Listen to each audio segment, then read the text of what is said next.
Si l'Église évangélique, avec un grand E, est divisée sur la terre présentement, c'est pas à cause de différences doctrinales importantes dans le fond, mais parce que des croyants étroits, dans le passé, se sont crus de meilleurs chrétiens que les autres, puis qui se sont exclus mutuellement de leur fellowship. C'est la vérité. Juste à Granby, puis dans les environs, je pense qu'il doit y avoir pas loin d'une douzaine d'églises évangéliques. Tout le monde est d'accord pour dire qu'il y a trop de divisions doctrinales dans l'Église, mais personne ne veut être parmi ceux qui font des compromis pour la paix. Alors, à travers ce message-là, je veux m'efforcer de changer un peu notre façon de voir, pour qu'on puisse plus facilement arriver à vivre en paix. Généralement, c'est pas les leaders d'Église qui font les divisions, mais c'est souvent eux autres, sans s'en rendre compte, qui les amorcent par leur façon d'enseigner, par exemple. Vous allez comprendre.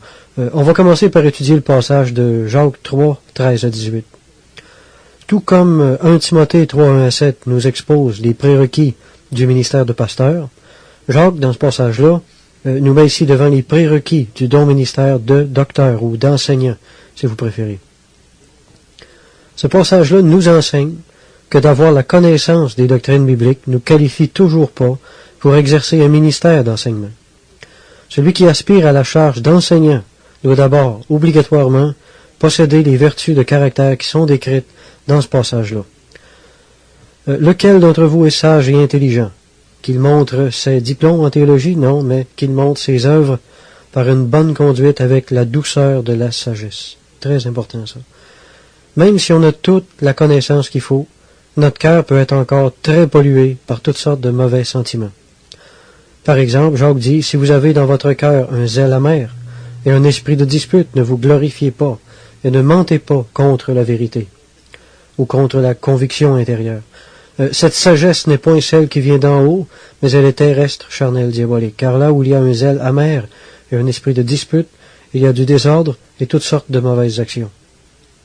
Bon, le zèle amer parle d'un zèle excessif à pas faire de compromis avec la parole de Dieu, ce qui est très souvent juste une façade pour donner libre cours à notre sectarisme. La traduction Tob a rendu l'esprit de dispute par esprit de rivalité. Rivaliser avec ceux qui n'interprètent pas certaines doctrines comme nous autres, ça aussi, ça peut prendre des apparences bien spirituelles, entre guillemets, quelquefois. Ce serait vraiment pas sage de laisser un homme comme ça entrer dans un ministère d'enseignement dans l'Église, même si c'est l'homme le plus instruit en théologie de toute l'Église. Alors prenons bien garde de ne pas établir un type qui manque de tolérance envers ceux qui n'ont pas les mêmes opinions doctrinales que lui, parce que c'est quelqu'un qui ne remplit pas les critères du ministère d'enseignement. En Galates 5, 26, Paul a écrit « Ne cherchons pas une vaine gloire, en nous provoquant les uns les autres et en nous portant envie les uns aux autres. » Paul prévenait ici ceux qui avaient l'habitude d'avoir des arguments avec les autres pour le plaisir. Sous prétexte de ne pas compromettre la vérité, prenons garde de sacrifier les préceptes de tolérance et d'oublier de complaire à notre prochain. La définition de la tolérance, c'est supporter avec indulgence et patience ce qui est contraire à notre sentiment, à notre manière de voir, respect des opinions religieuses et des croyances d'autrui lorsqu'elles diffèrent des nôtres. Alors attention aux zèles amers, c'est-à-dire à l'intolérance religieuse. Maintenant, on va parler des qualités de la sagesse. Jacques continue en disant « La sagesse d'en haut est premièrement pure, ensuite pacifique, modérée, conciliante, pleine de miséricorde et de bons fruits, exempte de duplicité, d'hypocrisie. » Notre sagesse, ou notre façon d'enseigner, si vous préférez, pour employer notre langage à nous autres, doit premièrement être pure, nous dit Jacques, c'est-à-dire pure de tout esprit de dispute et de zèle amer dont on a parlé tantôt. Pur veut dire qui est sans mélange, non contaminé, altéré, souillé, obscurci. L'aspirant à l'enseignement doit aussi être pacifique dans sa façon d'enseigner. La définition du mot pacifique, c'est qui aime la paix, qui est favorable à la paix, qui amène la paix, amical, qui cherche à créer une relation harmonieuse entre les hommes. Il doit aussi être modéré, nous dit Jacques. C'est-à-dire qu'il ne devrait pas être un extrémiste, mais quelqu'un d'équilibré dans son enseignement. Ce ne sera pas quelqu'un qui va exagérer l'importance de la doctrine. Puis ce ne sera pas quelqu'un qui va anéantir la doctrine non plus d'un autre côté, ou de son importance. C'est quelqu'un qui va pouvoir exposer la vérité, fidèlement, mais sans exagération. de son importance. En d'autres mots, ce ne sera pas le genre à monter debout sur les tables. Il doit être aussi conciliant dans sa façon d'enseigner dans l'Église. Conciliant, ça veut dire accorder ensemble des personnes divisées d'opinions, d'intérêts ou de choses qui sont ou qui semblent contraires, attirées à soi. Alors ce ne sera pas quelqu'un qui va prendre position pour un parti ou un autre dans l'Église, puis qui va faire des pressions sur le parti opposé dans le but de le conformer au sien bon gré mal gré. Il va au contraire faire tous ses efforts pour rapprocher les deux partis en un seul. Il va prêcher de façon à les exhorter à se respecter mutuellement, puis à continuer de s'aimer malgré leurs différences. Il va agir comme un diplomate ou un ambassadeur de paix, si vous préférez. L'aspirant à la charge d'enseignant doit aussi être miséricordieux dans sa façon de prêcher. La miséricorde, c'est une vertu qui porte à avoir compassion des misères d'autrui et à les soulager. Bon, celui qui n'est pas miséricordieux dans sa façon d'enseigner est automatiquement légaliste. Mais celui qui est miséricordieux va comprendre la faiblesse. L'enseignant qui n'a pas de miséricorde est tout juste bon à culpabiliser les gens du haut de la chair. Il ne pourra pas aider personne, en réalité. Au lieu de grandir sous l'influence de son enseignement, les gens vont au contraire tous se replier par en dedans. On dit aussi que la vraie sagesse est exemple de duplicité. Le mot duplicité vient d'un mot grec qui veut dire variation, hésitation. La duplicité chez un enseignant fait qui va enseigner certaines choses en privé, qu'il n'osera pas enseigner publiquement par crainte des hommes ou par esprit de compromis. J'ai connu des pasteurs, moi, qui enseignaient clairement le protestantisme dans leur salon, mais qui n'en parlaient jamais publiquement par crainte de perdre de la popularité dans leur milieu catholique où ils étaient. Alors, quand un enseignant est exempt de duplicité, il est conséquent, il est consistant avec ce qu'il croit, puis fidèle à l'enseigner publiquement aussi bien qu'en privé. Paul a dit en Acte 20:20, « Je n'ai pas craint de vous prêcher, de vous enseigner publiquement et dans les maisons. » Il faut aussi qu'un bon enseignant soit exempt d'hypocrisie, nous dit Jacques. L'hypocrisie veut dire prétendre, acter, imiter une vertu que l'on n'a pas. Maintenant, ça ne veut pas dire que l'enseignant doit posséder toutes les vertus puis être parfait avant de pouvoir enseigner. Il ne doit seulement pas prétendre ou faire croire qu'il possède certaines vertus quand il ne les a pas. Il ne doit pas se donner des airs.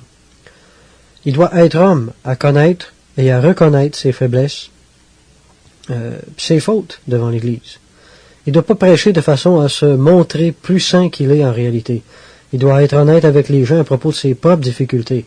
Un type comme ça va encourager les gens bien plus qu'un autre qui fait semblant d'avoir aucun défaut pour se donner plus d'autorité, puis en projetant l'image d'un homme qui n'a pas de problème avec le péché, puis qui donne quasiment l'impression aux gens que c'est pas normal d'en avoir, comme vous comprenez. Être exempt d'hypocrisie, c'est être honnête avec nous-mêmes, puis avec l'Église. Pour finir, Jacques conclut en disant que le fruit de la justice est semé dans la paix, ou doit être semé dans la paix, comme dit une autre traduction, par ceux qui recherchent la paix. Le sage ne réfute pas une erreur, parce que ça le fâche de voir une erreur, mais parce qu'il craint que cette erreur-là cause un préjudice ou fasse du mal à celui qui le croit. Comprenez-vous? Il va enseigner la bonne doctrine dans le but d'aider, d'éclairer, puis d'apporter quelque chose d'édifiant à la personne qui est devant lui. En tout et partout, il est motivé par l'amour de son prochain et non par le méprisable plaisir de l'argument, ou de prouver qu'il a raison. L'homme de paix ne cherche pas à gagner les arguments, mais à gagner les cœurs pour la vérité.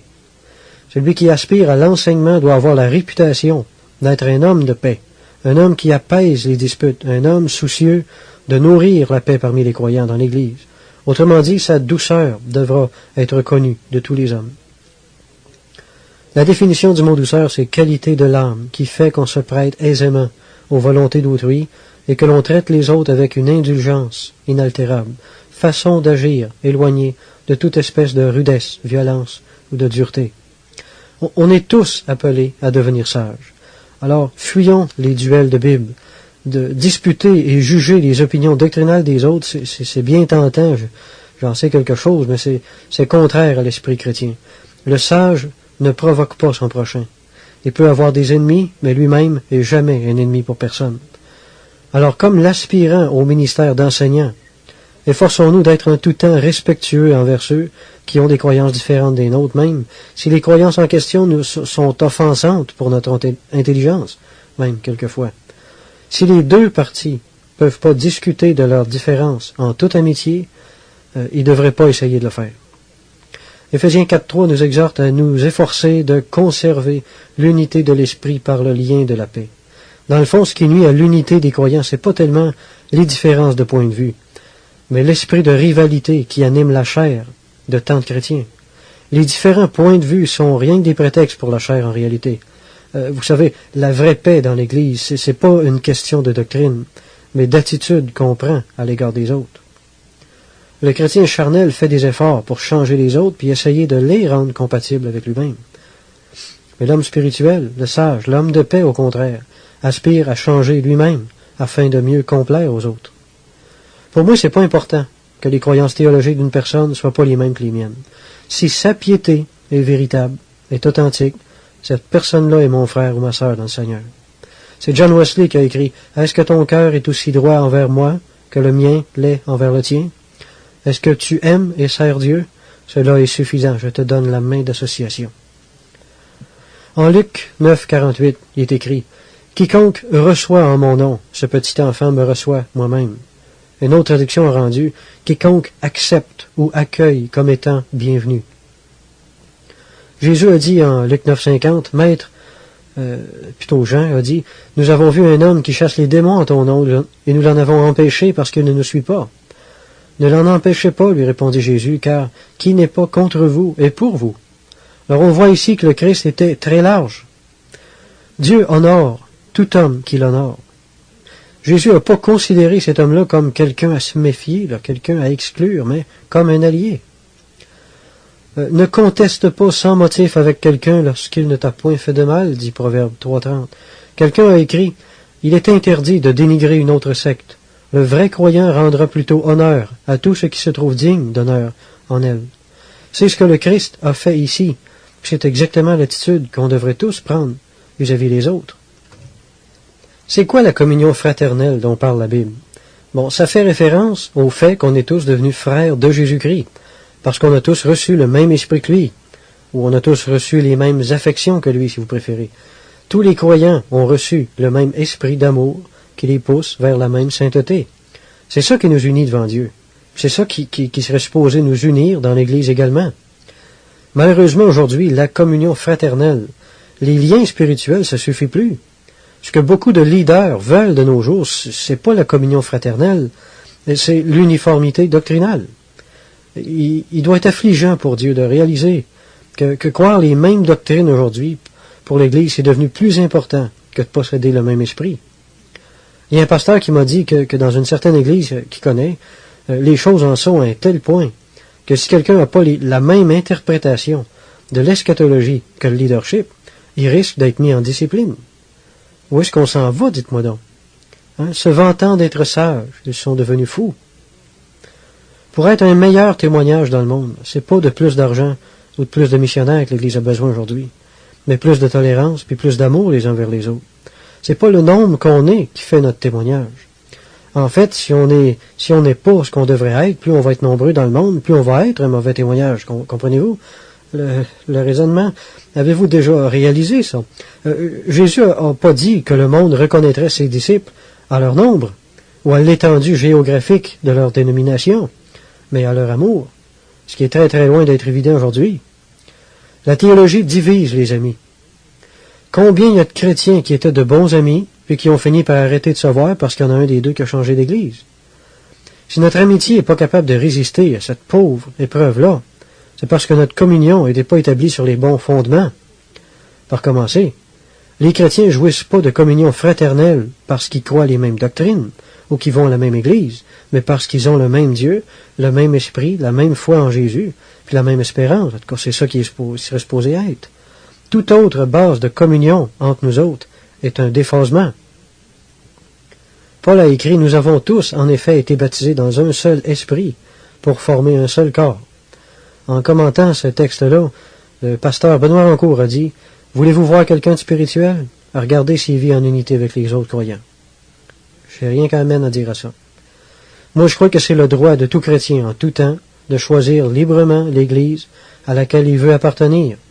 Mais rendu là, il va falloir qu'il apprenne à être fidèle aux autres, malgré toutes les différences qu'il va découvrir dans cette Église-là. Tôt ou tard, il va falloir qu'il apprenne la fidélité à son Église. Il faut savoir aussi que même si on trouvait une Église qui répondait parfaitement à toutes nos exigences, je suis loin d'être sûr que ce serait une bonne chose pour nous autres d'en faire partie. Un paquet de gens très différents les uns des autres, avec des points de vue différents, c'est ça qui sanctifie le croyant. Si vous pouvez vivre en paix seulement avec des gens qui pensent comme vous autres, qu'est-ce que vous faites d'extraordinaire? Même les païens qui n'ont pas le Saint-Esprit sont capables de faire ça. Les différents points de vue des autres nous forcent à renoncer, à nous complaire. Juste en nous-mêmes, c'est exactement ce qui concourt à sanctifier notre caractère. Alors, nos différences sont bonnes pour la sanctification. Posséder l'unité de doctrine à l'intérieur de l'Église locale est une bonne chose seulement si elle est naturelle. Parce que là où l'esprit de la libre étude puis des libres convictions est réprimé, les croyants vont être malheureux. C'est pour ça qu'ils vont devenir querelleurs généralement. Puis abrutir les gens par des concepts de soumission exagérés juste pour les empêcher d'avoir leur propre conviction, puis dans le but d'avoir un meilleur contrôle sur eux autres dans l'Église, c'est une véritable infamie. C'est pourtant la sorte d'unité malsaine qu'on a dans certaines églises. Quelle sorte d'unité est-ce qu'on veut créer dans l'Église, en réalité, dans le fond? L'unité d'un groupe d'animaux réunis sous un même fouet? Mais j'espère que non. Dieu nous propose quelque chose de bien mieux que ça.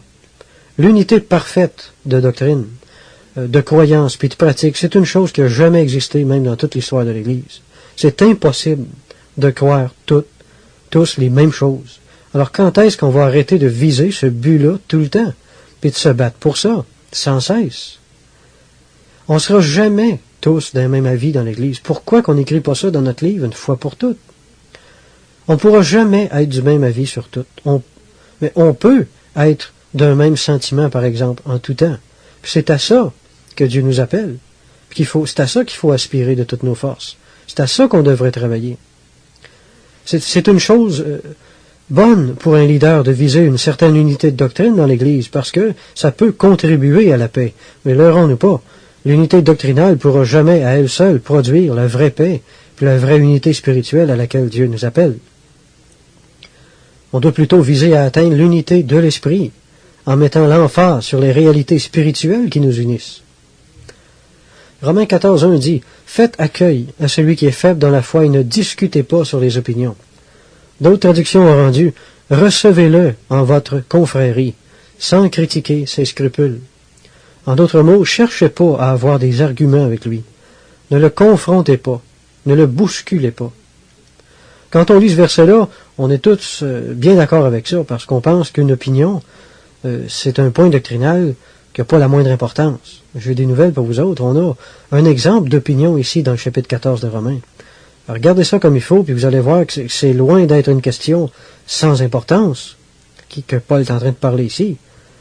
Ceux qui se permettaient de manger des viandes sacrifiées aux idoles pouvaient facilement être accusés d'idolâtrie par les autres.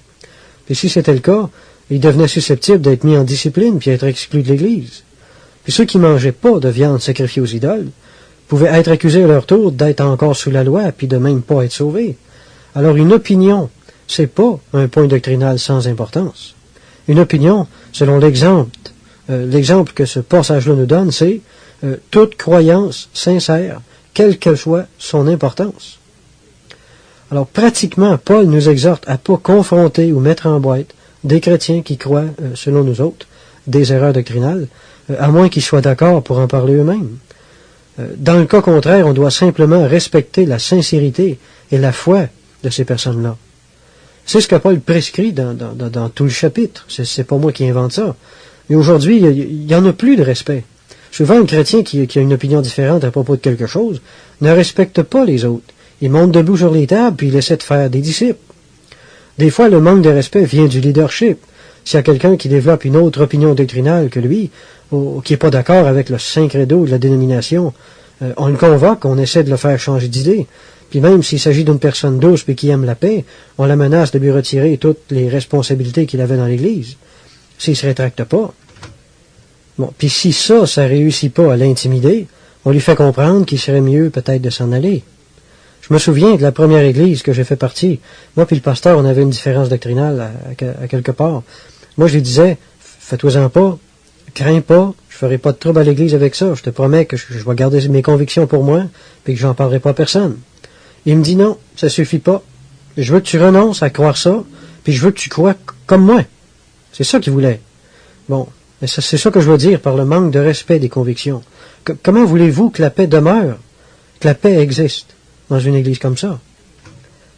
On doit se respecter les uns les autres dans l'église évangélique. Qu'il s'agit de n'importe quelle dénomination évangélique, on devrait apprendre à se respecter.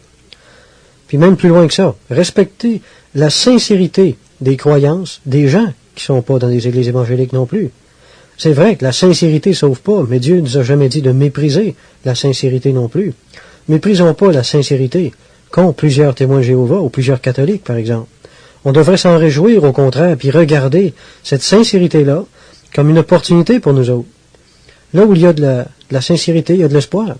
La sincérité, c'est une terre fertile pour semer la vérité. Méprisons pas les gens dans l'erreur. Respectons la sincérité des gens, puis prions que Dieu travaille avec ça, puis les amène à plus de lumière. Quand est-ce qu'on va arrêter de regarder tous ceux qui ne croient pas comme nous autres comme des ennemis ou des faux prophètes? Les catholiques sincères, les témoins de Jéhovah sincères, puis même les athées sincères, ne sont pas nécessairement des ennemis de Dieu, mais des pauvres gens dans l'erreur. Au lieu de les mépriser, on serait bien mieux de prier pour eux autres. Quand le sage méprise l'ignorant, c'est le sage qui devient le plus méprisable aux yeux de Dieu. On a une leçon bien importante à tirer du chapitre 14 de Romains aujourd'hui. C'est que l'unité d'une Église est en grande partie dépendante de la tolérance puis du respect des convictions doctrinales des autres. J'ai pas dit que la doctrine n'était pas importante, mais on ne doit pas passer la doctrine avant la loi royale, qui consiste à aimer notre prochain comme nous-mêmes. T'aimes ça quand les autres respectent tes convictions, alors accorde le même respect aux autres. Comme Paul l'enseignait aux Romains, je pense qu'on devrait envisager nos différences doctrinales plutôt comme des opportunités de cultiver la tolérance, puis l'amour entre nous autres. Le respect compte beaucoup dans l'amour fraternel. Si tu n'es pas capable de respecter les convictions doctrinales de quelqu'un, tu l'aimes pas. C'est pas vrai. Mais aujourd'hui, l'Église, avec un grand E, est même pas capable de s'aimer elle-même. Comment voulez-vous qu'elle aime le monde? Quand Dieu nous regarde partir évangéliser dans tous les sens, chacun pour son petit poulailler, pour sa petite dénomination, pour sa petite église, il a peut-être envie de nous dire, médecin, guéris-toi donc toi-même, d'abord.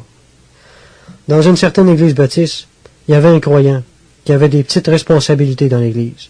Pas des responsabilités d'enseignement, mais juste des petites responsabilités de service. Un beau jour, il s'est mis à assister à une couple de réunions d'un autre groupe qui commençait à s'installer en ville. L'Église n'était pas du tout en faveur de ce groupe-là. C'était un groupe qui avait des tendances charismatiques un petit peu exagérées, puis même déplacées. Le leadership de l'Église a senti l'unité de l'Église menacée par ça. Alors, il fallait faire quelque chose. Mais l'erreur qu'il y a eu, c'est qu'au lieu de se contenter de donner des avertissements de correction biblique à ce frère-là, le leadership lui a lancé un ultimatum. Puis lui ont retiré ses responsabilités. Ils ont pensé que ça allait l'obliger à délaisser l'autre groupe, mais ça, c'était de la très mauvaise psychologie. Parce que le type qui s'est vu dépouillé de ses responsabilités dans l'Église s'est senti méprisé puis poussé au pied du mur. Puis il est parti de l'Église. Alors ça a produit exactement le contraire de ce qu'on voulait que ça produise. Ben oui, mais qu'est-ce qu'on aurait dû faire, hein? On aurait pu simplement aller trouver le frère en question puis lui dire, regarde bien, frère, selon ce que la Bible nous enseigne, là, ce groupe-là, les réunions auxquelles tu assistes, est déséquilibré. Puis même si tu ne le vois pas toi-même présentement, on sait qu'éventuellement, ça risque de finir par être désavantageux pour ta vie spirituelle. On respecte tes nouvelles convictions, mais d'un autre côté, il faut que tu comprennes aussi que tu dois respecter les convictions de l'Église ici. Pour l'amour de la paix, puis de la conservation de l'unité de l'Église, on est obligé de te demander de ne pas chercher à influencer les autres avec tes nouvelles convictions. T'es notre frère, c'est pas parce que tu as des convictions doctrinales différentes que ça va changer. Tu peux continuer à remplir tes responsabilités, la même chose qu'avant. Si tu es capable de nous respecter, on est capable nous autres aussi. Puis si tu as vraiment décidé de changer d'église, vas-y, fais tes expériences, puis que Dieu t'accompagne. On t'a toujours aimé, puis on va pas arrêter de le faire à cause de ça. Va ton chemin, puis sache que si tu décides un jour de revenir, tu seras toujours le bienvenu. Voyez les amis, au lieu de chercher à gagner son cœur de cette façon-là, le leadership a cédé à la paranoïa, puis il a préféré prendre des mesures sectaires, disciplinaires et dénuées d'amour. Puis ils ont perdu cette famille-là pour de bon, à mon avis. Alors quand quelqu'un veut s'en aller, pour l'amour de lui, laissez-lui donc la porte ouverte. Laissez-les donc partir, la porte ouverte, pas en claquant la porte derrière son dos. Quand on entend parler d'un autre groupe, là, puis de leurs croyances, qui sont différentes des nôtres, qu'est-ce que notre chair a envie de dire? Hein? Et qui connaissent pas la Bible. Ça se peut-tu être séduit comme ça par le diable? Hein? Bon, l'esprit de dispute nous rend hostiles devant les différences doctrinales. On dénature, puis on exagère la gravité de leurs différences d'interprétation pour mieux les condamner, puis être sûr que nos gens n'aient pas la moindre envie de s'associer avec eux autres. Savez-vous à quoi on ressemble quand on agit comme ça? On a exactement la même attitude que les pharisiens avaient envers Jésus quand il a pardonné les péchés du paralytique, là. Luc 5, 21 dit, « Les scribes et les pharisiens se mirent à raisonner et à dire, « Qui est celui-ci qui profère des blasphèmes? » Les pharisiens sont immédiatement montés debout sur les tables, puis ils ont taxé Jésus de blasphème. Je veux dire, ils n'ont pas été que le dos de la cuillère, là, je trouve. Il me semble qu'ils auraient dû au moins prendre le temps de lui demander, bon, pourquoi tu parles comme ça? C'est quoi tu te bases pour dire ça? Avant de le condamner immédiatement, puis aussi radicalement, publiquement en plus. C'est pas un peu ce qu'on fait souvent avec les gens qui appartiennent à d'autres groupes religieux, ou même avec des frères de notre propre Église. Quand il y a quelqu'un de différent qui arrive dans le décor, qu'est-ce qu'on fait? Ben, généralement, la paranoïa nous prend, puis là, on veut s'en débarrasser. Hein? On veut s'en débarrasser. Puis le meilleur moyen de se débarrasser de quelqu'un, c'est de le faire passer pour un faux prophète. Ce qui va m'amener à parler des sectes un petit peu. À l'intérieur d'un certain pamphlet que j'ai lu sur les caractéristiques des sectes, l'auteur les a appelées les sectes de perdition. Mais bibliquement parlant, une secte, c'est pas nécessairement un endroit où une personne va perdre son âme. Le christianisme lui-même était une secte du judaïsme. En Acte 24.5, on parle de la secte des Nazaréens. Acte 26.5 nous enseigne que le pharisaïsme était aussi considéré comme une secte du judaïsme. En 1 Corinthiens 11.19, Paul lui-même dit qu'il peut y avoir de bonnes sectes dans l'Église. Il dit, car il faut qu'il y ait aussi des sectes parmi vous, afin que ceux qui sont approuvés soient reconnus comme tels au milieu de vous. Bon, le contexte de tout ça, c'est qu'il y a bon nombre de croyants qui prenaient le repas du Seigneur de façon irrespectueuse. Puis apparemment, il y a quelques familles qui approuvaient pas ça, puis qui se tenaient à l'écart, puis faisaient bien. Ça dit pas qu'ils ont abandonné l'Église, au contraire. Ils restaient là, mais ils se démarquaient des autres, puis ils participaient pas au repas du Seigneur de la même façon qu'eux autres. C'est ça que le contexte semble indiquer, là. Alors, leur secte était une façon de donner le bon exemple aux autres. Maintenant, il y a les sectes qui ne sont pas bonnes dans le corps de Christ. Paul les classe parmi les œuvres de la chair, en Galates 5.20. Il parle des disputes, des divisions, des sectes, etc. Certaines personnes ont quelques différences doctrinales, puis là, ils se mettent à faire des drames avec, à troubler l'Église, puis à nuire à son unité. Ce sont des croyants charnels qui sont incapables de complaire à leur prochain. Alors, il arrive souvent que c'est ces gens-là qui se séparent de l'Église en entraînant les disciples après eux. Ils sont pas capables de diriger l'Église dans la direction qu'ils veulent, alors ils se séparent de l'Église en emportant ceux qui sont d'accord avec eux autres. Ils se nomment eux-mêmes pasteurs de leur groupe, ils en deviennent les chefs, puis là, ils peuvent diriger les autres selon leur propre volonté. Pour finir, il y a une dernière sorte de secte dont on nous parle en 2 Pierre 2.1, qui dit « Il y a eu parmi le peuple des faux prophètes, et il y aura de même parmi vous de faux docteurs qui introduiront des sectes pernicieuses, reniant le maître qui les a rachetés, etc. » Plus loin dans le même chapitre, on voit que ces faux docteurs-là se livraient eux-mêmes au péché, puis qu'ils entraînaient les croyants à faire pareil. Jim Jones était un type comme ça, David Koresh, Charles Manson, Moïse David, puis bien d'autres qu'on ne connaît pas. Ça, c'est des vrais faux prophètes. Eux autres enseignaient des doctrines de péché, puis eux autres, c'était des vrais sectes de perdition. Mais les gens qui se séparent de l'Église pour des mauvaises raisons, ou les groupes différents d'une autre, qui ne croient pas les mêmes doctrines, ou qui ne les voient pas de la même façon que nous autres, sont pas nécessairement des sectes de perdition. C'est là que j'accroche, moi, quand je lis des dépliants comme ça, parce que c'est pas le premier sur lequel je tombe. on donne la nette impression que tous ces groupes-là sont formés entièrement d'hypocrites, d'antichrists, de faux prophètes, de faux chrétiens, puis de gens qui sont pas sauvés, ou des gens qui sont ennemis du christianisme à cachette, des gens qui font semblant d'être chrétiens. C'est pas vrai, ça. On s'efforce de discréditer tout le monde au maximum pour faire bien sûr que les gens qui lisent le pamphlet comprennent qu'il n'y a à peu près rien que l'Église à laquelle appartient l'auteur du pamphlet, qui est composé de vrais chrétiens. Alors, je peux pas m'empêcher de trouver ça étroit un petit peu comme façon de penser. J'en ai connu des gens, moi, qui faisaient partie de des sectes un peu bizarres, où le leader exerçait une autorité excessive, puis qui connaissait très mal la Bible. Mais en parlant avec certains d'entre eux autres, je voyais bien qu'ils avaient la tête pleine d'erreurs théologiques, mais je me rendais bien compte, en même temps, qu'ils avaient vraiment connu la repentance, la foi, la grâce de Dieu, puis qu'ils avaient les fruits d'une vie changée aussi. Le fameux petit pamphlet que j'ai lu disait ceci: « Les sectes ont ceci en commun. Elles se prêchent elles-mêmes. » Bon, c'est absolument vrai, mais c'est toujours pas ça qui fait d'eux autres une secte de perdition. J'ai connu des pasteurs évangéliques, moi, qui se prêchaient eux-mêmes dans l'Église. Ils élevaient tellement l'importance de leur ministère aux yeux des gens, puis ils mettaient tellement l'emphase sur la soumission que les membres leur devaient, qu'on se demandait où qu'était passé Jésus-Christ des bouts. Hein? C'était pourtant une Église évangélique qui prêchait le plan de salut, puis qui était composée de gens qui étaient nés de nouveau. Moi, je trouve que celui qui condamne tous les autres groupes, à part du sien, est en train, lui aussi, de se prêcher lui-même. Alors on fait bien de condamner les erreurs qu'on peut retrouver dans les autres groupes autour de nous autres. Mais on fait pas bien de tous les juger comme des faux prophètes, des hypocrites religieux, qui sont pas sauvés, par exemple, puis de les dépeindre comme des sectes de perdition. C'est pas juste. C'est pas tous ceux qui enseignent des fausses doctrines qui sont des faux prophètes, vous savez. On ne doit pas condamner comme faux prophète l'ignorant qui parle comme lui. Je pense qu'on devrait être capable de faire la différence entre un faux prophète et quelqu'un qui est simplement dans l'erreur. Encore une fois, comme le dit Paul en Romains 14, c'est la sincérité du cœur d'une personne qu'on doit regarder pour juger de ça. Les vrais faux prophètes ne sont jamais sincères dans le Seigneur. L'absence de sincérité, c'est justement ça qui fait d'eux autres des faux prophètes. Leurs fausses doctrines sont seulement les fruits de leur fausseté de cœur. Tandis que les fausses doctrines des gens sincères sont seulement dues à une mauvaise instruction.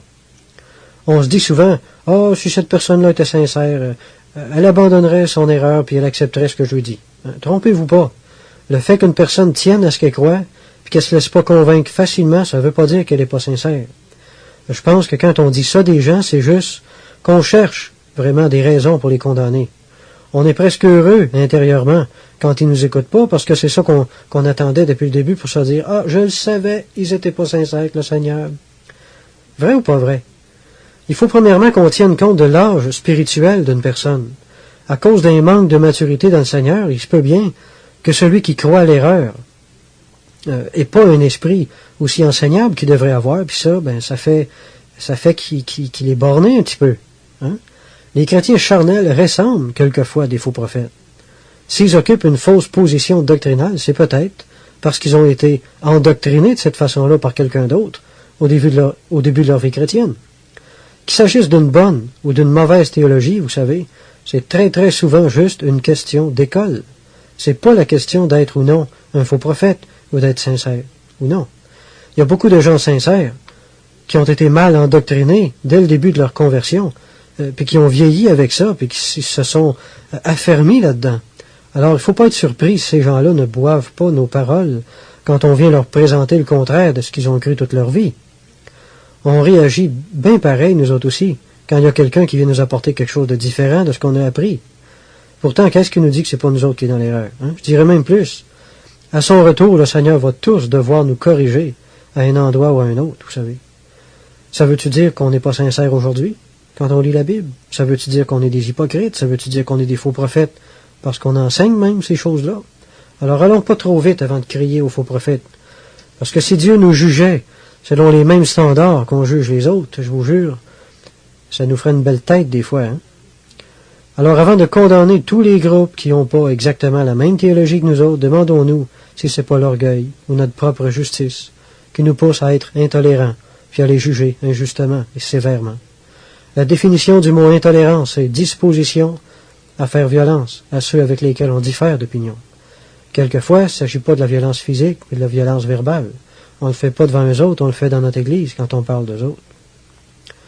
En 1 Corinthiens 15:15, Paul a écrit « Il se trouve même que nous sommes de faux témoins à l'égard de Dieu, puisque nous avons témoigné contre Dieu qu'il a ressuscité Christ, tandis qu'il ne l'aurait pas ressuscité si les morts ne ressuscitent point. » Bon, le contexte de ça, on s'en souvient, là. Il y a une différence entre une personne qui enseigne l'erreur puis un faux prophète. Tous les faux prophètes sont dans l'erreur, mais c'est pas tous ceux qui sont dans l'erreur qui sont des faux prophètes. L'erreur peut faire de nous un faux témoin, comme a dit Paul dans notre texte, mais pas nécessairement un faux prophète. Comme je l'ai dit tantôt, être dans l'erreur doctrinalement, c'est pas toujours une question de manque d'honnêteté à interpréter la Bible, mais c'est très très souvent une question d'école.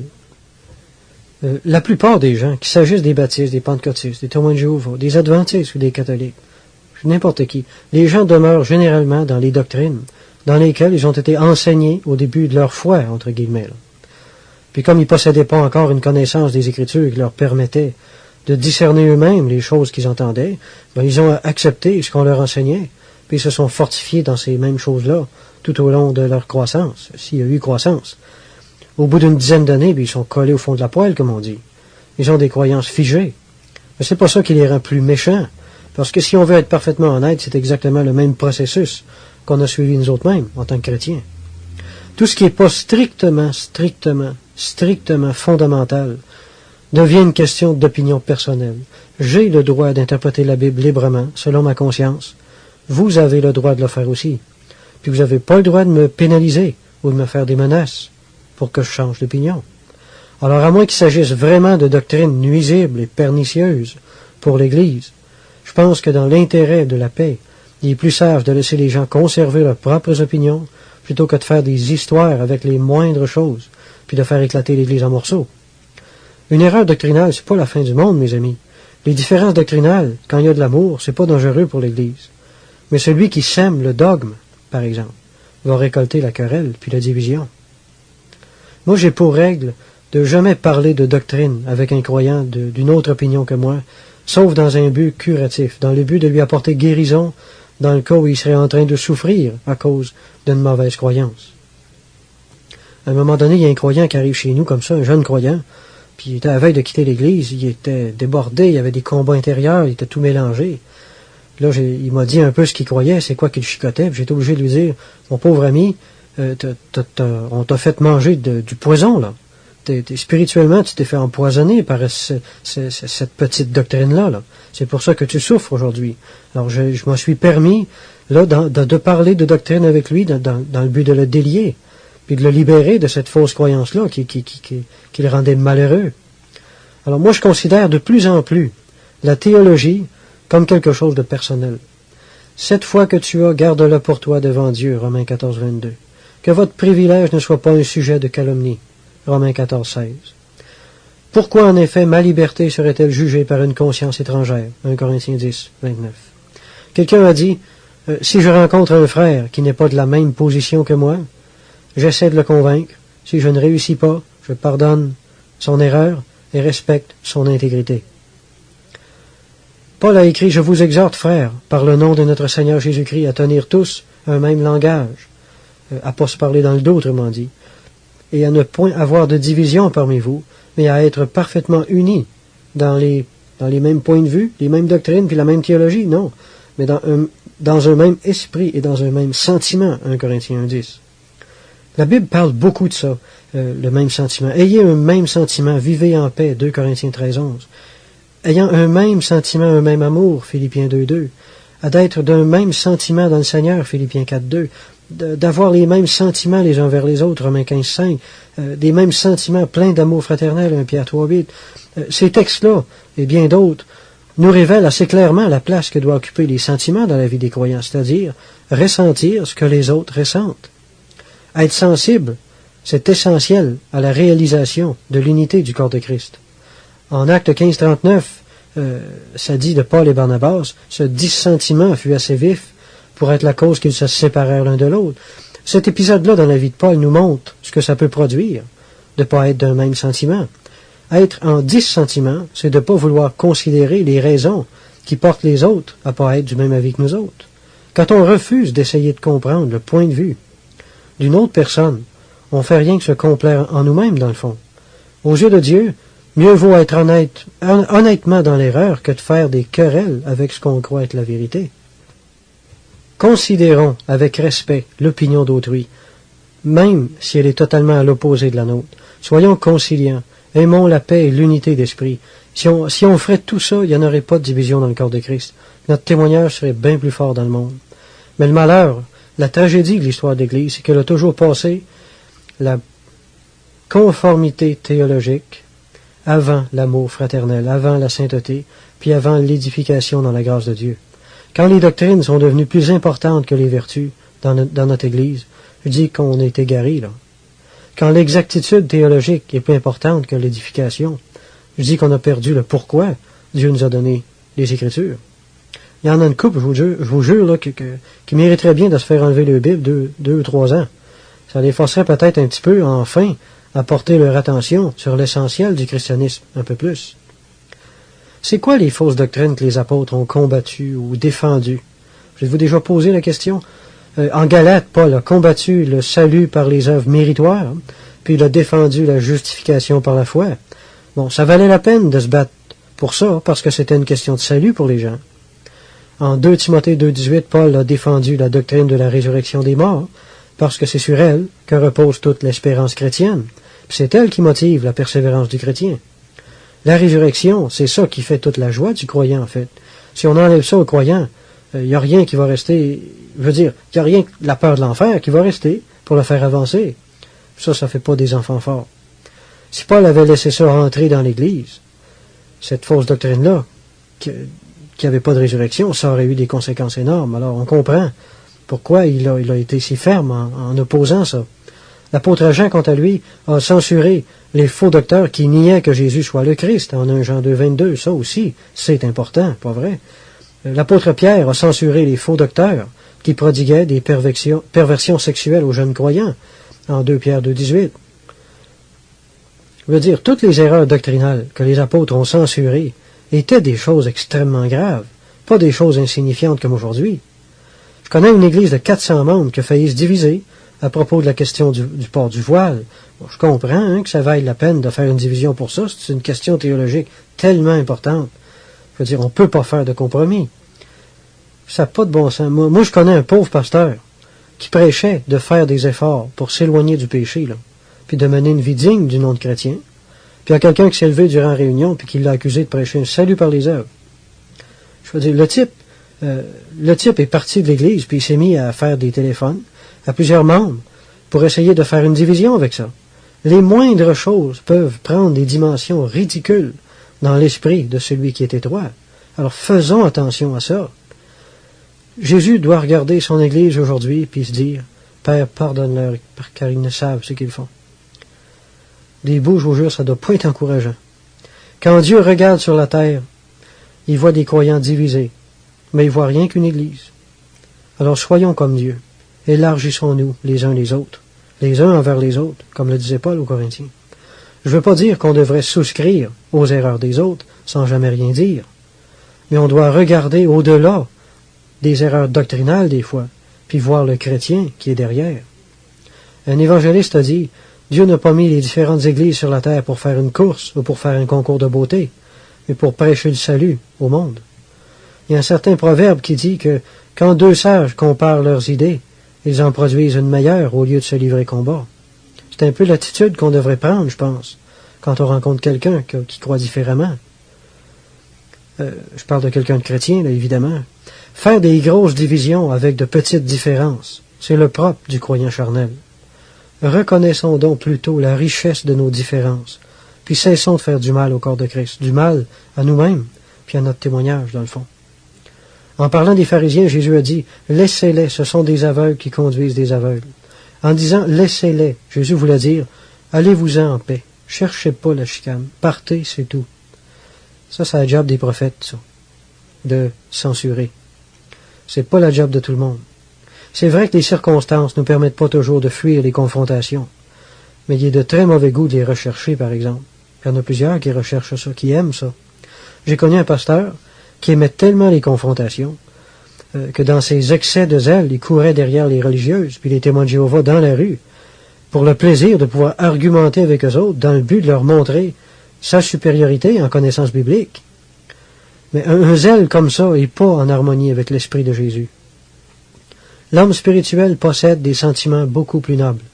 Le serviteur du Seigneur peut combattre les doctrines fausses, mais il doit le faire avec douceur, puis dans le but d'aider la personne dans l'erreur, pas dans le but de l'humilier, puis de se glorifier de l'avoir fait en plus.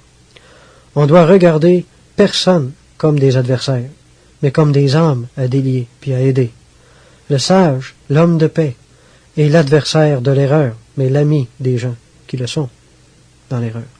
Si on ne respecte pas les gens à qui on parle, ils ne nous écouteront pas.